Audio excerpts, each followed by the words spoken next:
Hi everyone, it's Ray Pastoors here, your Google Analytics 4 expert. And in this video, I'm going to show you how you can add unwanted referrals or referral exclusions within your Google Analytics 4 account. Before we begin, I just wanted to start by explaining what this tool does and the purpose of it. If you already know this, then feel free to skip ahead and jump to the section where we go in to add the referral exclusion.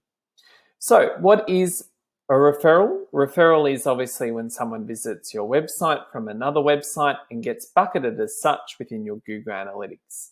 Of course, if it was another channel, let's say for example Facebook, then it would be bucketed under the social section or channel usually.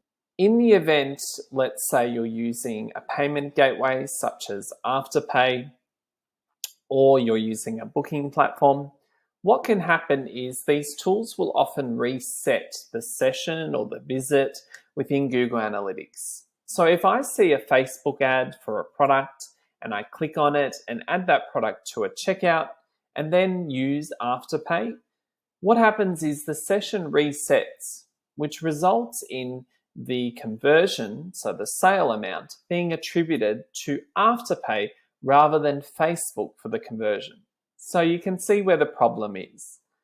If this happens to you, you can see it within the referral section of your reports under traffic acquisition. I'll just jump to the menu to show where. We go to reports, and then if we're using lifecycle, we've got acquisition and traffic acquisition. If you're using the other business objectives menu, then of course you can use generate leads and then find traffic acquisition. If you click traffic acquisition, it will give you the breakdown of the channels in more detail, and you can filter it out simply by typing in referral and then pressing enter. So you can see the referrals here for this time period. Now, if I want to know what the referrals actually are, I can use the plus button, traffic source, and session source to be able to find that answer. So now we can see a list of these results. So if something was attributed to revenue that shouldn't be, I know that it needs to be a referral exclusion or unwanted referral. The other reason is, for example, you might want to exclude a URL that is using cross-domain tracking. So you're tracking, let's say you've got your main website and another website, which are all attached together, but on different URLs. Then you can also use this tool. And you can also use it for spam traffic. It's one of the ways that you can hide spam traffic as a referral, with the caveat to understand that this one was spam, not saying that it is, but if it was, then we could put it as a referral exclusion and it would move that traffic into the direct bucket. When traffic moves to the direct bucket, we no longer get to see the session source. Okay, so that's the important thing to note before you do this.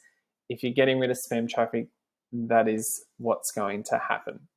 If you don't want that to happen and you want spam traffic to be treated, you can of course edit your channel groups, but that's for another time.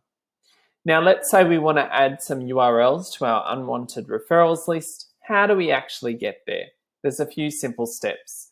Let's jump in over here and go to the admin section. Once we land here, we're going to get our main admin menu. And then what we're looking for is essentially the data streams. Our websites again. Scroll down until we get to the section which says configure tag settings. Scroll down and select show more. And then look for list unwanted referrals.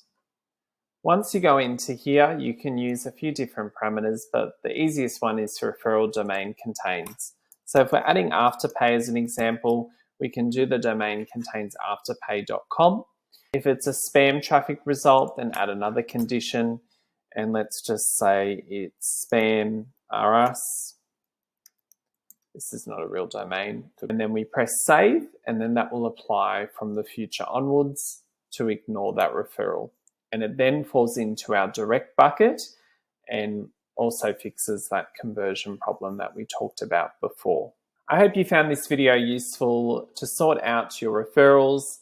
Of course, if you found it helpful, subscribe to the channel and like the video so we can do more of it.